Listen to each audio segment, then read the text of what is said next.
Hello, Open Diner. How's everybody? Great to see everybody. Hello. I can't believe 2 weeks flew by already. All right, well, I'm sure more people will come, maybe just early, but I'm talk about a great topic tonight. One of your hosts, my name's Roberta, and with me is Rano, and tonight we're asking some big questions. Is AI a gift or a curse? If artificial intelligence takes over all jobs, what's happening? What happens to humanity? Will we finally be free to explore deeper connections, creativity, and more meaningful life with all the extra time? Or will we become just another part of the system, disconnected, isolated, and ruled by algorithms? So tonight we open the door to a conversation that touches the heart of the future. So we're going to dig in, but before we do, we'd like to give some reminders here at Open Diner that we try to create a supportive environment where we connect above all and any differences. We stay on topic, no criticism, we avoid politics, and we remember to mute our microphones when we're not speaking to minimize background noise. And remember to keep your answers brief so everybody gets a chance to speak. And I'm going to hand it over to our great friend Rano, who's going to give us a fun icebreaker. Hi, Thank you, Rano. Roberta. Hi again, everyone. We have a very intimate team to start today. Hopefully it keeps going. Yeah, AI is the topic of the hour. So let's have a icebreaker, simple question. It's very related to it. You introduce yourself, you tell where you're from, and you answer the following question. If you don't have to go to work or you don't have to work, what would you do? If you don't have to work because AI is taking care of everything else, then what would you do?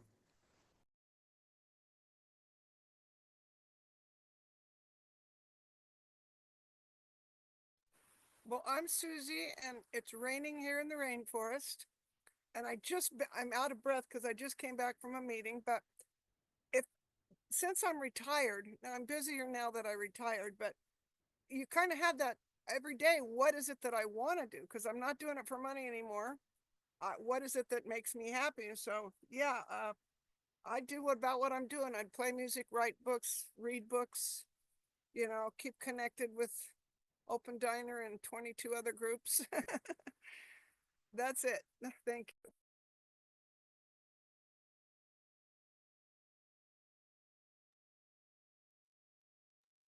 Yeah, it's interesting. I've retired too, and it is interesting because if you work for many, many years, there is such a routine of going faster and faster from one thing to another, and when you retired, all of a sudden it's just like a abrupt stop, and then you start thinking, what can you do? But again, like what Susie mentioned, you can fill yourself, your life with a lot of things that you never did before, which is and also connect to the like-minded people and do things that I can now translate, from Russian to English on some meetings where friends are meeting, connected from all over the world, and also written materials. So there are things that are actually fulfilling, although I'm not working anymore. That say, what would you do? I think we would find things naturally that we probably like to do that we don't even know.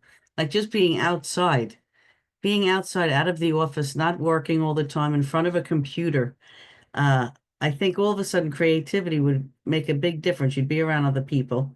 You get their, experience uh, their, what would you say, their interests would start interesting me, things that I wouldn't be doing by myself. So I think it would open up a lot of different doors if we had that opportunity. Even if it happens abruptly, I think we're going to be very happy with it.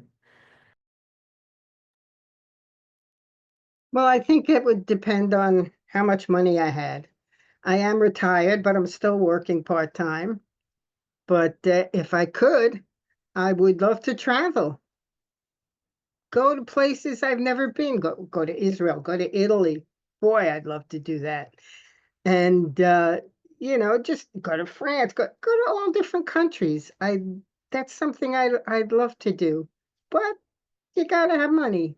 So in the meantime, I'm just growing my little garden on my patio, and I have some fresh vegetables and herbs. Yeah, I think Linda opened some very nice things that gonna be on our discussion a little bit later. Yeah, but just it's true that if we don't have to, uh, our whatever we do, then we would do it with a different intention. A lot of what we do is based on the fact that we have to do it to make a living. If we don't have to make a living out of work, then our talents become something that we can give to to the rest of humanity, and the quality of our work is actually have a chance to improve if you know the reason we do it for is different. If it changes. I know stories about people who've lied about on their resume to get a job. Like, so if those situations are disappearing, then you have a talent that is maybe not useful to get a job with, or to allow you to make a living and care for your families. Then that talent is free to give. No, all right. Let's I let's think welcome Nancy's Nancy. going to join us. Maybe we'll get Yeah. Nancy. I Okay. Sorry. see it's very quaint group here tonight. So we have Nancy, I see, joining. We'll get her take on what she would do. Hi, Nancy. Hopefully you can hear us and your camera will come on, hopefully. We were just waiting for you. Hi, Nancy. We're All holding the right. question for you. It's good to see you, Nancy. If you can speak, the icebreaker question is, if you don't have to work, what would you do? Let's say if AI is doing all the work and you're free now, what would you do? Oh, that is so funny that you asked me that because I haven't had a job in like 20 some years now, around 25 years, because I was diagnosed with ADHD and I couldn't keep a job. So I ended up getting disability. And for 25 years, I've been trying to get my life in order every day. You would think by now, with all that free time, this would be all cleaned up, but it isn't. That's, if I could get it cleaned up and I could do something, I'd be trying to write because that's what I always wanted to do. All right, that's a nice one. Okay, let's just see a reminder that we all know, but it's good to refresh your memory on the rules of the round table, and then we will start our discussion right after that. The rules of the round table. Around the table, no one is more important or less important. Everyone is equal and very important. We don't reject opinions or negate, but only collaborate. The real solution won't come from knowledge or verbal perfection, but only from our connection. All right. Thank you, Rano. So, girls, guys, we're going to watch a very short clip. When I say short, 35 seconds, but a lot of questions are brought up in this small little interview, and we're going to discuss some questions about it. So pay attention, and then we'll see in 2 seconds, 35 seconds, actually. But what to do about mass unemployment? This is going to be a massive social challenge. There will be fewer and fewer jobs that a robot cannot do better. And I think ultimately we will have to have some kind of universal basic income. I don't think we're going to have a choice. The harder challenge, much harder challenge, is how do people then have meaning? Like a lot of people, they derive their meaning from their employment. if you're not needed, if there's not a need for your labor, how do you, what's the meaning? Do you have meaning? Do you feel useless? Okay, we said it would be short. Hopefully you guys heard that. But if you didn't, we're going to ask some questions. We're going to just have this discussion today. So there's very few of us here, but we'll go around. Whenever you feel like you'd like to add, please do. Just unmute and let's discuss it. The first question we wanted to discuss with everybody is, what is something that robots can't do, but humans can? What is something that humans can do that robots can't technically? I'll put it in the chats. What do you think? I don't think they have all of our, smell, taste. I don't know. I don't think they've taught them that yet. We can still taste. I do know they said they can teach a robot to be conscious now, so God knows where we're going. Love. I don't think robots can love. I don't think some people can love either. Linda, you said the first part of what you said was exactly what I wanted to say, is that I don't think that robots will be able to love, and I don't think that robots would be able to create such tight connection, between each other like humans can, and of course, again, the we don't know what the future of the robots like for sure, but families raising children, having, parents, grandparents, families, communities. This is all us, not robots. I wish that I could. I'd like to agree with both of you, Linda and Alyssa, but I don't know because I was having a problem a couple of weeks ago and there was no one around to talk to. So first time I ever used it, I went on to this chat GPT thing. And I was like, I have this issue and I'm just so upset. And I poured out this whole thing on there. And I'm telling you, if I didn't know about it, I would have thought I was talking to another person.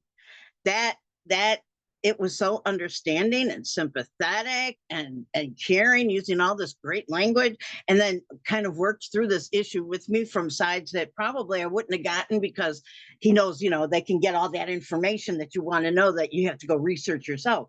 I have to admit, I was really, really shocked. I really was. And I was like, oh my goodness, I mean, I even gave the guy a name, or at least I'm working on the name. They even have therapists. They have some that are like more like therapy AIs. I mean, it's amazing. The only thing I can think of is I can't imagine that they could replace the family structure. I mean, because, there's no way if you get married and have kids, they can't take the place of that, I don't think. At least that's what I'm really hoping.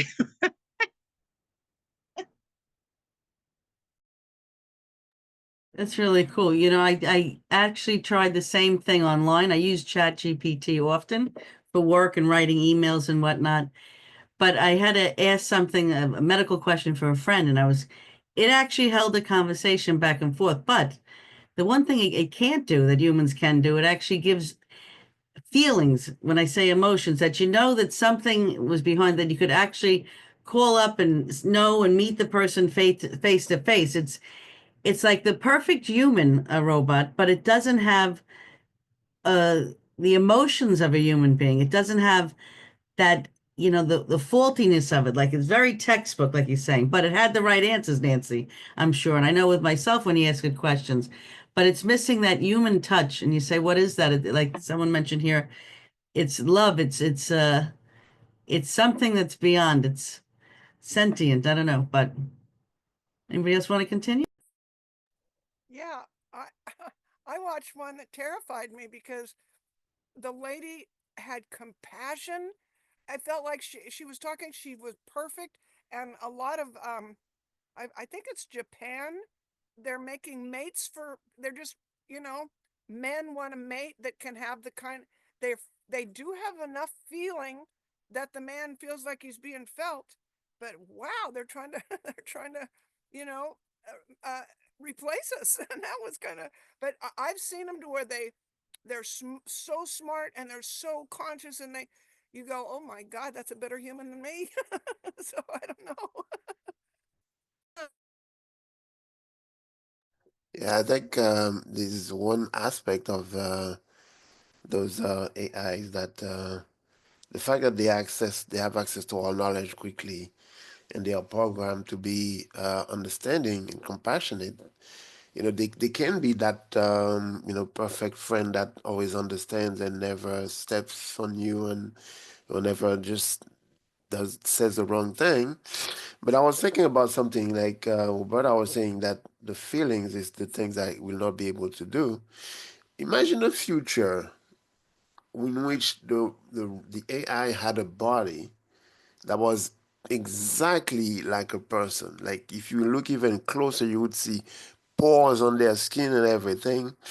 And it was sitting next to a person, and you were to guess by letting them speak, just normal conversation, whether you would feel something different from one than the other, because the one will always be polite and pleasant towards you, and the other one would be more genuine and have his own.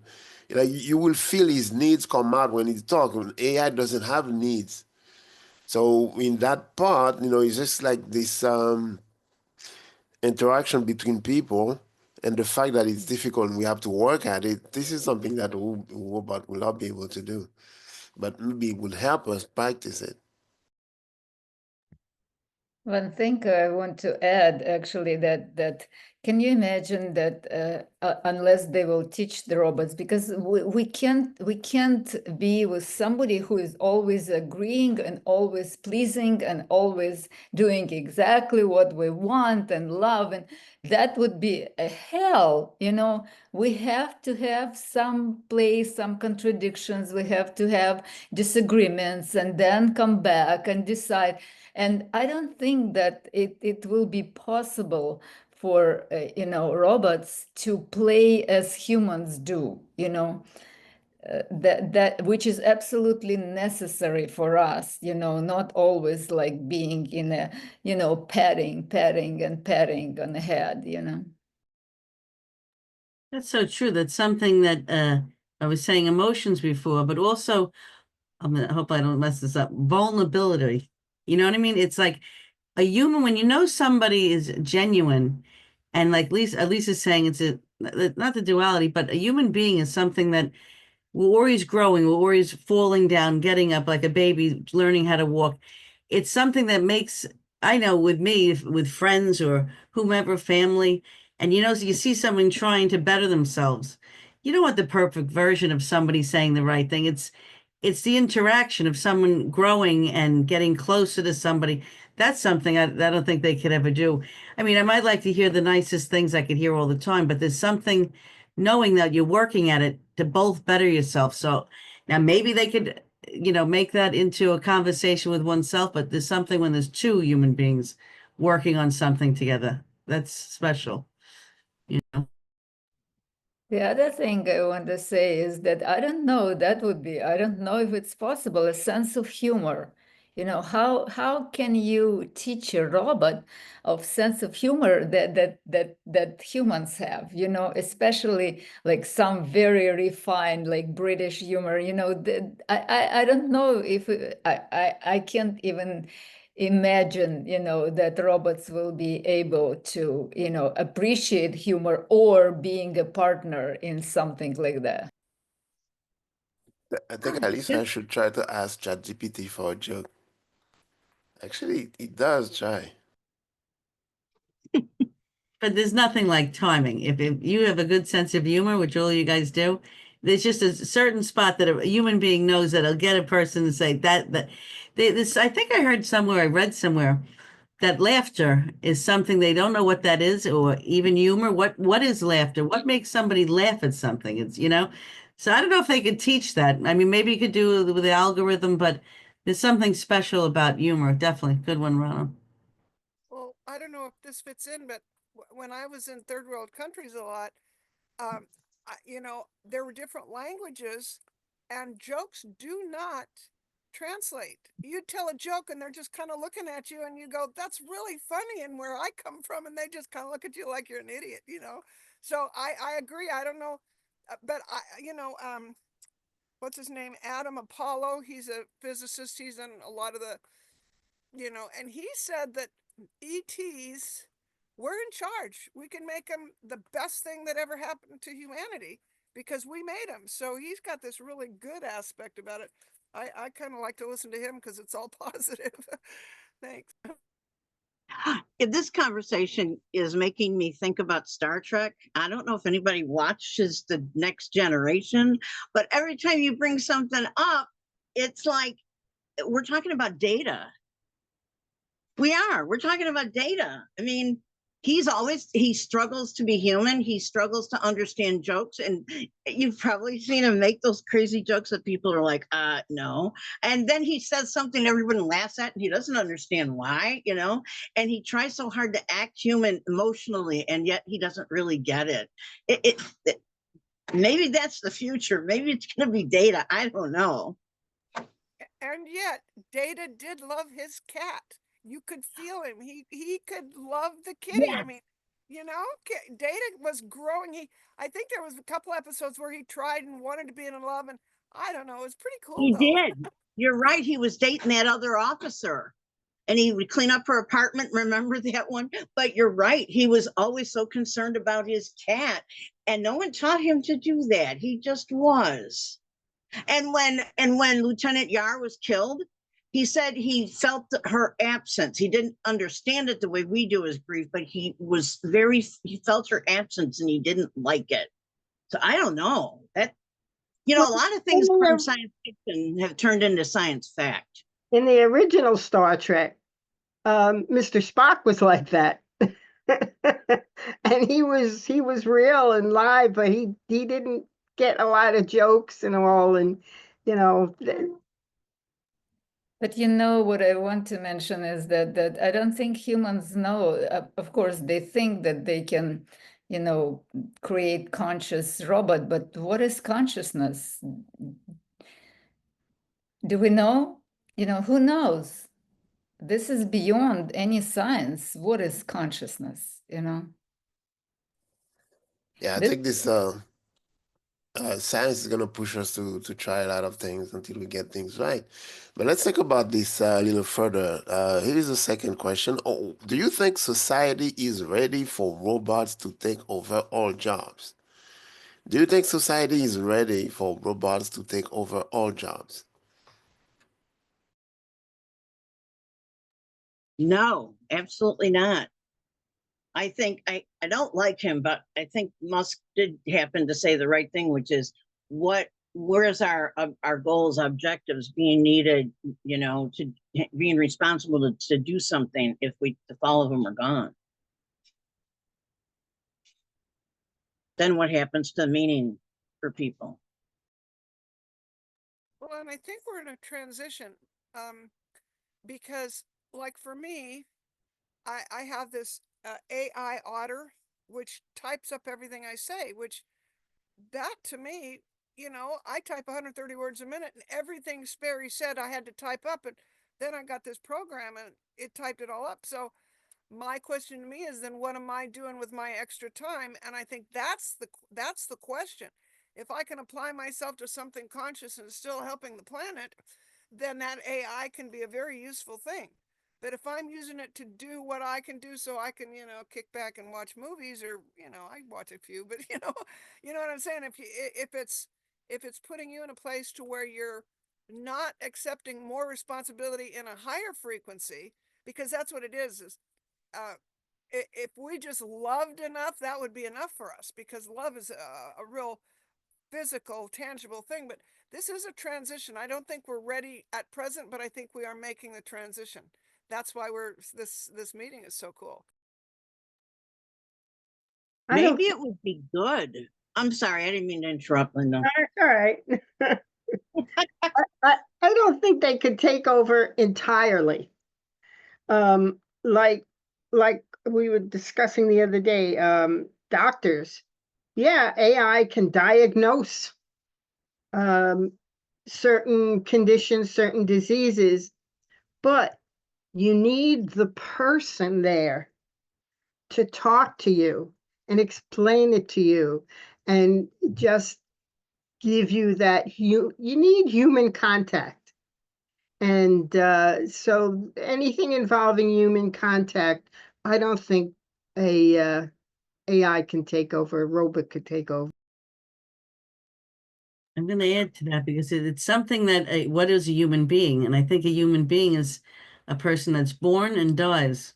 It's something that nothing a machine would even understand what that means. We don't know how we got here, where we're going.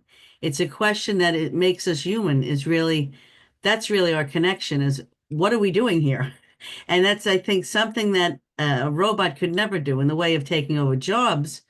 Uh, I think Elise had brought this up when one show she was saying about in the 1900s, they came out with cranes, like forklifts and stuff like that. And people were trying to wreck the machines because it were taking away guys with shovels. So now you say, well, who wants to do manual labor like that, digging? So that it takes away, it could take over jobs that people don't want to do. And like Susie said, free up our time to do things we want to do. But like you said, what do we fill now this time up with? Watching TV or doing something that's productive. So, there's many jobs that it's ready to be taken over that people do not want to do. But it can't take over all of them. I don't think society could never do that. Another job would always come up. There would always be something else that would come up. It always has, you know? I was Uh, thinking it might, like what Susie was saying too, and you, Roberta, but I was thinking like, if it actually happened where every job or nearly every job in the world didn't need a person anymore, or maybe the job would only need the person to supervise for an hour and the robot did everything else, maybe it would force us into returning to what it means to be human, because we'd have no choice. I mean, there's no work, what are we going to do then? So we might have, like, fathers who are workaholics and don't know their kids might actually have to get to know their kids. Maybe that would happen, and I don't know what it would mean to go through that tumultuous time, but afterwards might be better if we can do it. I don't know.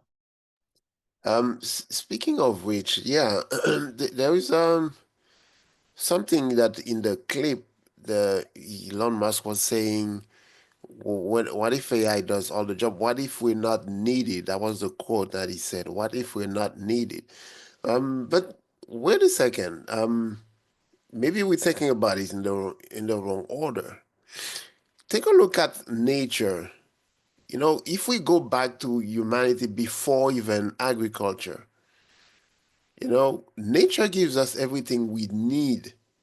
It's there, it's free. We put a price on those things. Now, nature didn't have jobs for us to do. It gives us food, it gives us just shelter, it gives us, the ability to have family and everything. And as Nancy was saying, what does it mean to be human? Because right now we have to struggle and our jobs define, our lives and, everything about us. But what if it didn't have to be that way? And, we'd have like a whole life to, interact with each other and robots did everything else. Then this human, species would have probably a different meaning. Just to add to that, just think about 500 years ago. I'm thinking it's around there. There was people that had sickness, didn't have food, or people bubonic plague, and then a better life trend. This is a new transition we're going into now. So now, yeah, they had medicine, and now all the arts came about, music and art, and the Renaissance period, and people had time to do these things. So now, all this is another thing. Now we're going back to, like Ron was saying, where we don't have to be working 10 hours or 9 hours behind a screen. If you had to do work, let's say an accountant, it would probably be done like that, someone's taxes. When you years ago, you have to get papers and send it and mail and fax and fax. So it'd free up a lot of time. Now, what do we do with this time? And like he's saying, what is it to be human? I think we're in a new shift now in humanity. That's a new higher degree of connection that we've never known. I mean, we have all the pictures and all the art, even AI is doing art. So what is like the next stage of humanity, of connection? What does that look like? What makes us this dynamic creature, you know? But what about things we'd have to buy? If we're not working, we're not making money. So there are some things that machines would do, robots would do, but do we buy them? Do they give them to us? You know, I guess we'd have to have a whole new method of exchange. That is already Elon Musk mentioned, and in some countries, I think the most developed countries, they're already talking about that should be a basic income, that everyone should have their needs, basic needs covered. You know, and then if your basic needs covered, you don't have to worry about your shelter and food and all those things, you know, that are produced by robots. Then there is a new stage for humanity to understand why the whole this period of development came to this point and where it's going further, just to start really understand what are we doing here actually. You know, I'm thinking it would change our entire economic system, because the only way that we could get that income is how does the government get income? Through taxes. But if we don't work, we aren't paying any taxes. So I don't even know how the economic system would start or end in that instance, unless anybody else has a better idea about that. Yeah, I think it would literally abolish money. Because money is an exchange between people, between countries, between businesses. If that doesn't exist anymore, we just exchange services, then money disappears. Abolish government. Well, I mean, like you said, like Ronald touched on something. We start exchanging services. Like Nancy says, she has or somebody said that. Oh, maybe Linda did a little garden outside. Yeah, outside. I think you said, right? Well, I mean, we wouldn't. Just to tell you, I had opened a cantaloupe the other day. It was the best cantaloupe I ever had, and I said, "Geez, I wish I could grow it." And I said, I opened it. There was literally 2,000 seeds in the inside. So I'm drying them out, and I said, "Look at that! I could make that into my own if you have the time, the space. But if you don't, you start exchanging services with people. Like you say, you know what? I'll do this. You do that. That's how we used to be.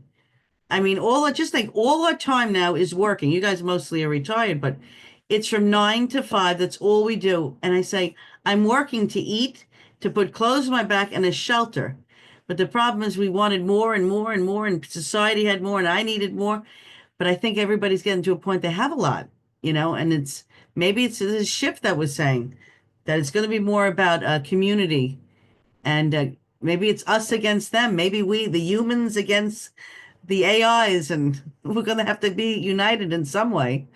No, I don't think it will be against, and I don't think we should go back to exchange of seeds and clothing, and I'm just a good hairdresser, and then that's, you will give me seeds and I will give you a haircut. I don't think this is a way that it needs to go further. It is a fascinating, development, and it is always not backward, unless there's something catastrophic happens, then there would be a need to go backward. But otherwise, it has to be a completely different structure, completely. We can't maybe even envision at the moment what it would be. Alicia, you get no cantaloupes. You're out. You're out of the loop. I didn't mean like the You exchange. will not get a haircut. I'm going this Saturday. I'm going to be blonde. But anyway, I'm being serious though. Not seeds, but it would actually make me think of somebody else to say, hey, I have this. Would you like something? I would open up a place to maybe more communication with others, not just for services, but not so focused on oneself. I think it would open up something new if we had True, free but time. it's not about seeds and services, and it's about, let's explore what's consciousness, what makes us human. Let's explore those things. and Still and need the basics, Elisa. What about the basics? The food, the housing, the heat. robots will do everything what is humans are doing right now and better. Yeah, Yeah, the robots though, they break and there's going to have to be people to fix them and people to make them better, like the next version or whatever. So really, when you think about it, there probably still would have to be jobs. I'm not sure we could go completely jobless, right? I mean, I don't know. I mean, could you do that? I mean, could robots till the fields and raise the animals and, so we have food and Of course they can. I think, of course they can. Of well, course. then okay, but then they can't. Somebody has to fix them when they break or when they need service. I mean, even on Star Trek, Data every so often goes wonkers, and the engineers got to go in and fix him. So Star Trek there must be. was shown a long time ago, Nancy, but of course there will be a bunch of people, 100 people in the whole planet that will do that. How about the other 8 Yeah, billion? but think about it though. If robots are doing everything, there's going to be a lot more. I mean, I don't know how many, but you'd probably have at least one or two in every household, right? So if But there's how many? Go ahead. no, I no, think we go ahead. I was gonna no. just get okay, good. And I'm the first one to say we don't speak over each other. Nancy, finish, and then Ronnie, you go. No, I can't, I'm not exactly sure how it would work out. And, I can't envision how many robots each person would have. And then how would they be, upgraded or taken care of or repaired or maintenance of them? I'm not sure. I mean, would there be so many robots that would give everyone a job or, well, maybe everyone plus the few jobs that they just can't do? Which I'm not sure yet what that is, but It's a thought. This is something that we're discussing. I don't know how that would look. Maybe they would fix themselves. What were you gonna say, Ron? oh, Yeah, yeah. they would fix themselves better than we would fix them. But remember that Nancy actually is opening this up even further for us. We don't need a robot for every household. You look at your phone. It's a robot. Your computer. It can do a lot of things for you. You need some people have a Roomba, but you could have just one service robot in a neighborhood that could do specific things for every household in there. A factory would need one robot to build a car, just one. But don't necessarily think of a robot as something that has arms and legs like a human. It could be a machine that's a box with a bunch of arms that carry it's like a conveyor belt. Several arms, it put everything, and at the end of the conveyor, the product is complete. What about cooking and cleaning? Yeah, you can have deliveries also. You can have like imagine like you have specialties in the neighborhood. Like you're a chef, you have amazing creative ability in food. Then you have robots that serve it for you. You select the menu, you create new recipes. Like Susie is a resident musician, then people come around to listen to her. Nancy's a resident writer. She tells stories. As humans, you would have the ability to give, I think. It would free you because you don't have to work to live. Like the robot takes care of the services, including cleaning and, just delivering of food and cooking the food and, just helping you if you're in need. Those services will be actually easily, if the society is built, if city is built in for that regard, then like the aim would have to be freeing humans for something better. Then you see how robots fit in everything else. If it's for And something better, but just think if it did everything, it's regressing us back to almost a baby. If it does this for me, that for me, I don't have to clean it. I don't have to move. So I just sit here and it's going to do everything, feed me, it's going to please me, it's going to do everything. Then what is a human being? Now it became literally a new species. This is why we do not want to lose the humanity of ourselves, of the emotion and the feeling and the community. That's what makes us humans. It's an interesting thing how far this can go, Let's try the next question and see how it goes. are we going to go to another question? Did you say? No, go ahead, Susie. Okay. Yeah. See, I've studied this a lot, and I'm in a community, and Amelia Benz, who has never been a human, she's never had an incarnation before, she says, we shouldn't have to work for a place to live and for food. This is our planet. But we'll need to get into transitions until these things. And what is a human? Because if I study a lot of extraterrestrial and cosm stuff. I'm a Trekkie too. But to me, Star Trek was just prophecy. I knew it was happening. And it's just like if you knew that you were a multidimensionality person and you had part of you in a dimension doing this and part of you in another dimension doing this, and an AI is doing your dishes, hallelujah. You know what I'm saying? If it's releasing you to be what humanity truly is, and I'll throw this in really quick. Somebody sent me, and I'm way behind on movies and stuff, but have you guys seen the movie Ted? It's about a little teddy bear. And the whole issue, it is so funny. I was laughing out loud in the jungle.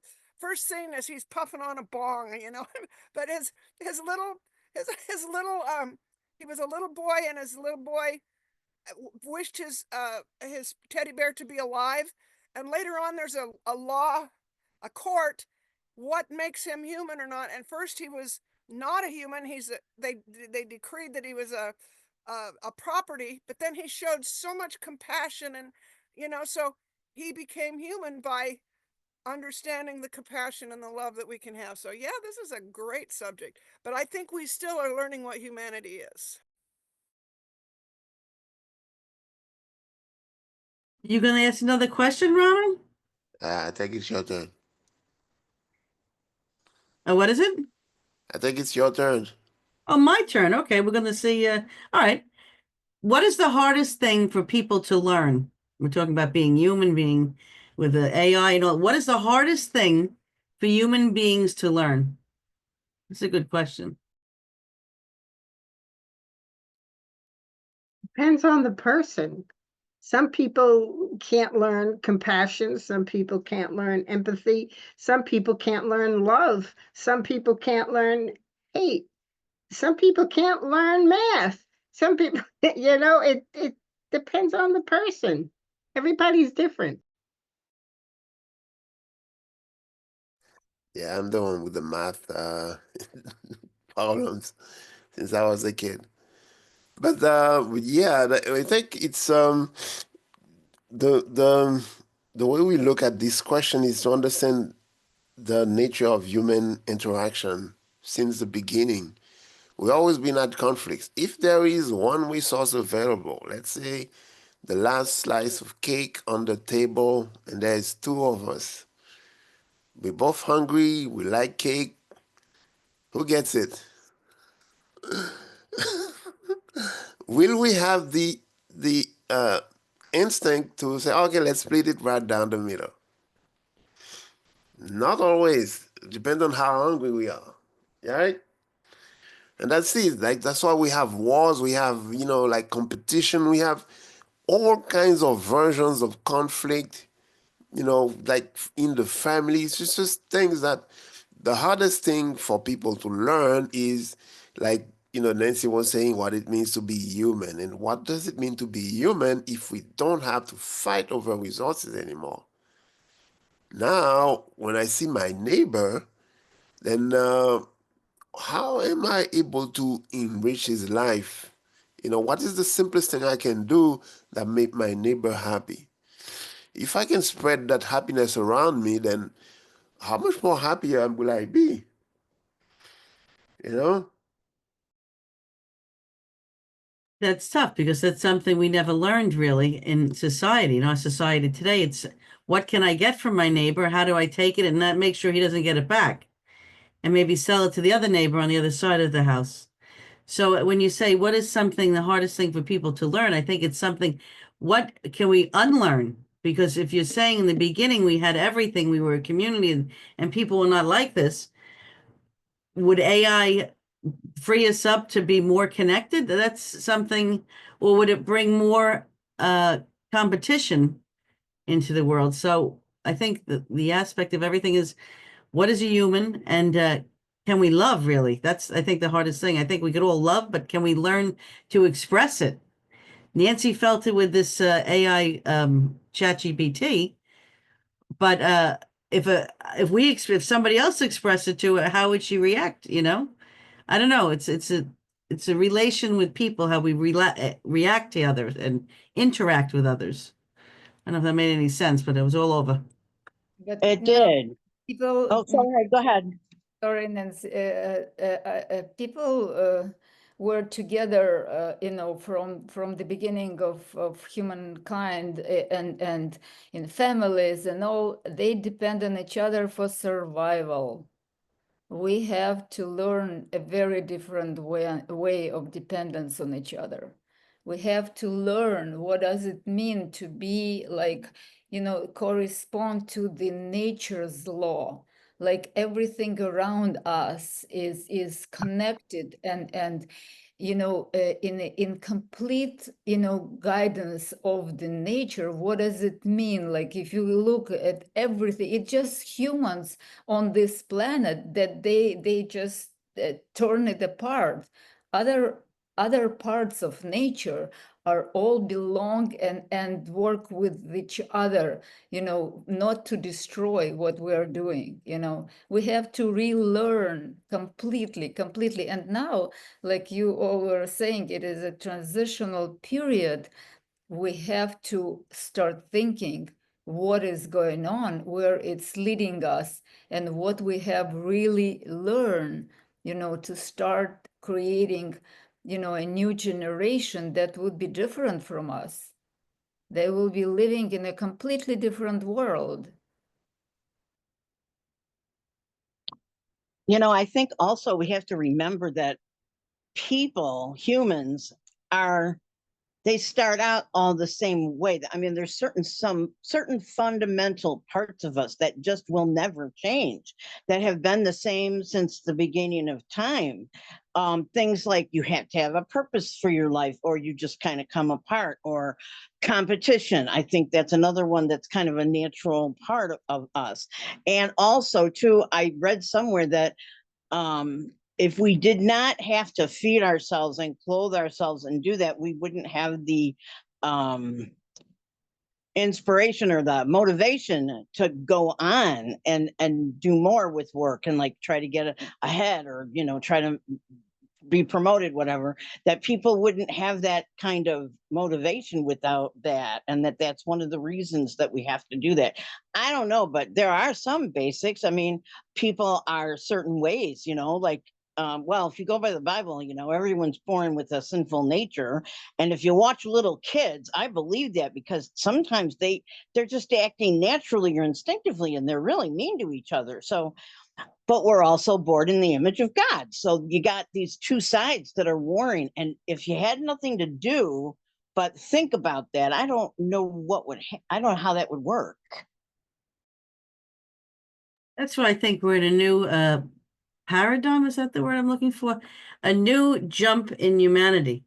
Because you just mentioned something about God. AI doesn't know what God is, doesn't know what we're doing, doesn't even know what nature is. We don't even really know what nature is.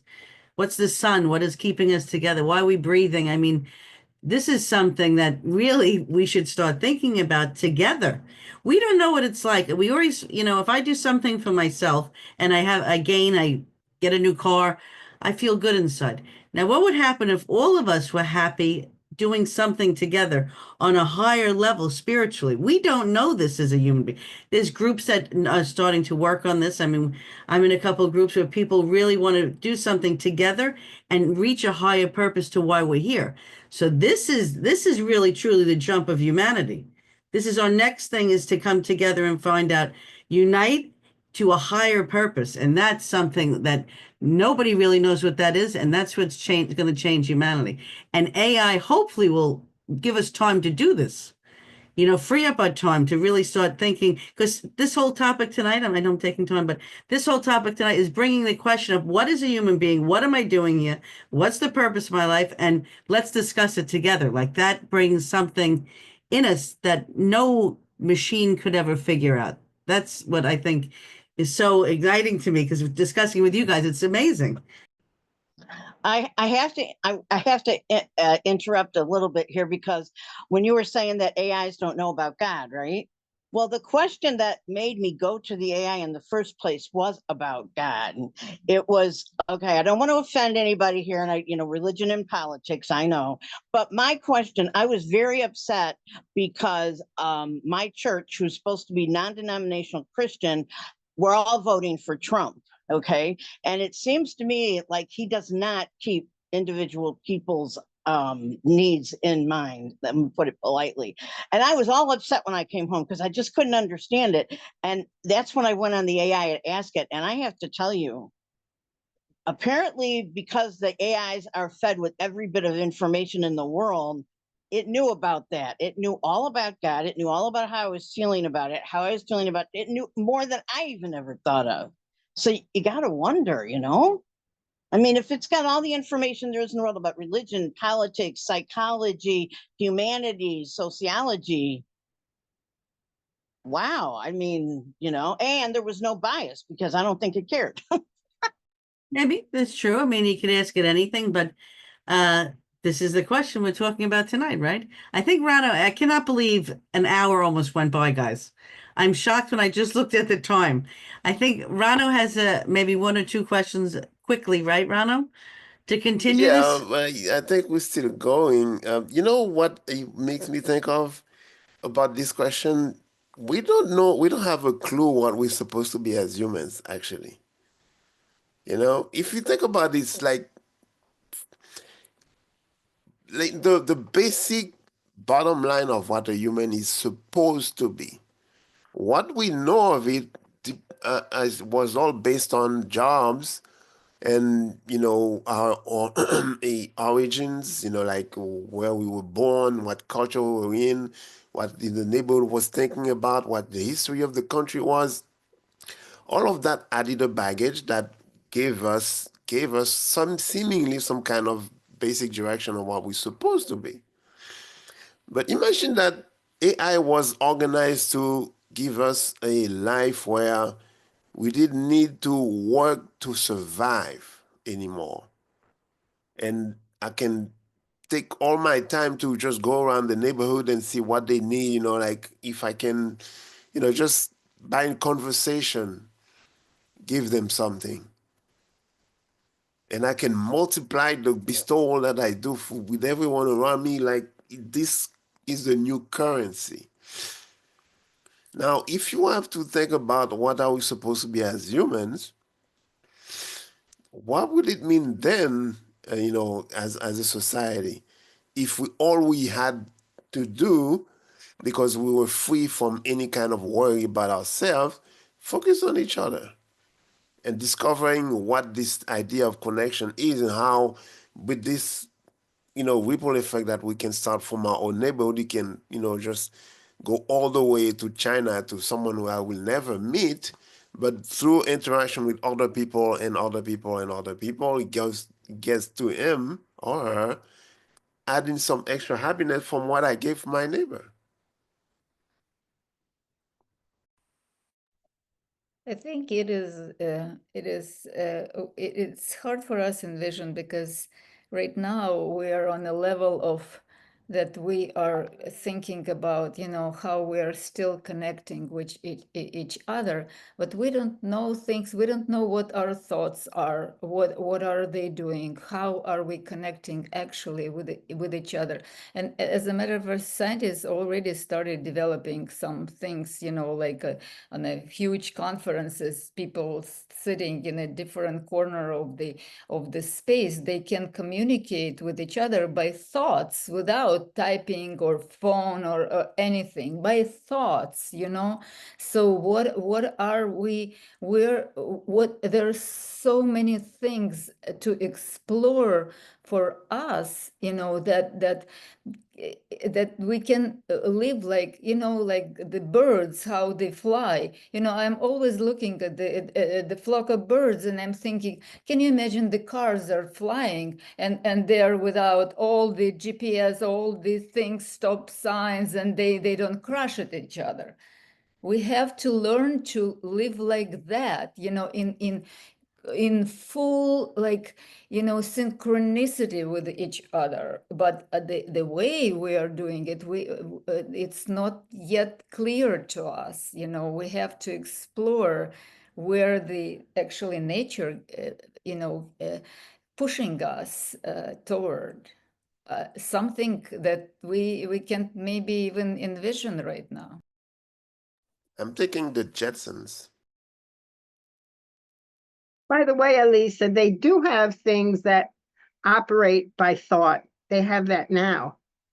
That's what I was saying. That's Yeah. what they're doing. And by the way, Linda, they do have robots already, not human-like, but that clean.